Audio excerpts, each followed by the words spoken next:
Be strong and courageous, Joshua. I want you to go and take my people into the promised land. And Joshua did. He rallied the troops. He got them ready for the battle at hand. And he began the process of conquering the promised land. And as they went in to the battles, he did exactly as the Lord said.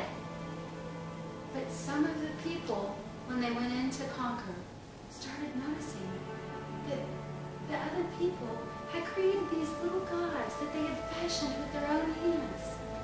And they thought, I want one of those.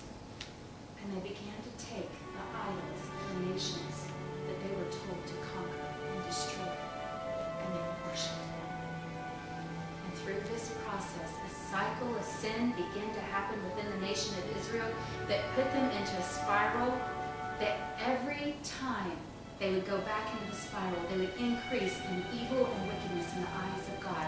They would sin and they would go into bondage. And then it would get so heavy and so hard upon them that they would cry out to God for a deliverer, and God would send a judge to deliver them. And as the deliverer would come, he would deliver them from the bondage, and then they would know the blessing of deliverance, but then they'd begin the process of sin again. Some of the great deliverers of this time were Deborah, Gideon, and Samson. But as the people started to notice the judges that they had, they noticed the other nations had kings. But if they've got a king, I want a king. And they began to demand of God, give us a king. We want a king. Send us a king. Give us a king. And God sent through the prophet, and the prophet said, don't you know that if he gives you a king, the king will take your daughters, they'll take your sons and make them work, they'll take your land, they'll take your crops, they'll take your tithes and offerings. You will not be able to worship me.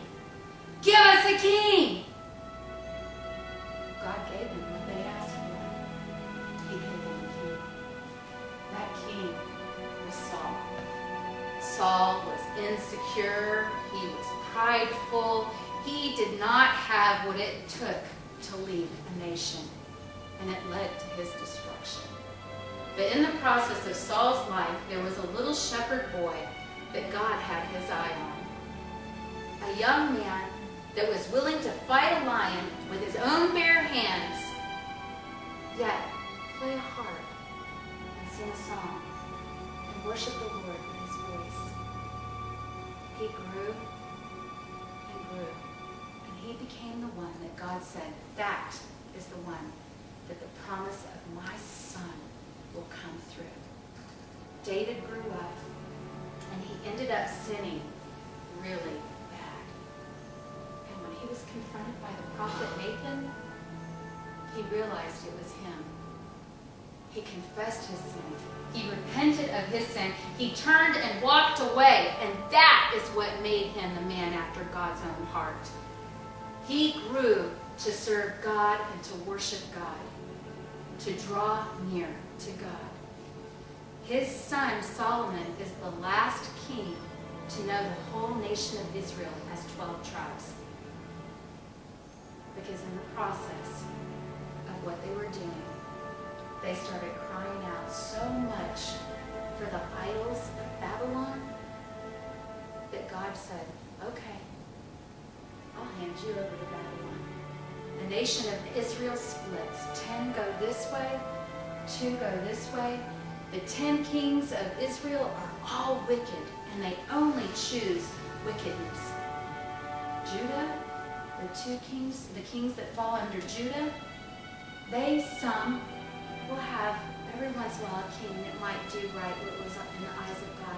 But for the most part, the nation of Israel had to learn the most important lesson, that even though you may have one person who is righteous, that as a people group, when you sin, the whole nation is impacted by your sin. And God handed them over to Babylon. Babylon conquered the nation of Israel, and Israel now was under Babylon. Babylon had control, and Israel was no longer an independent nation, free to do what they wanted, to worship God the way they wanted.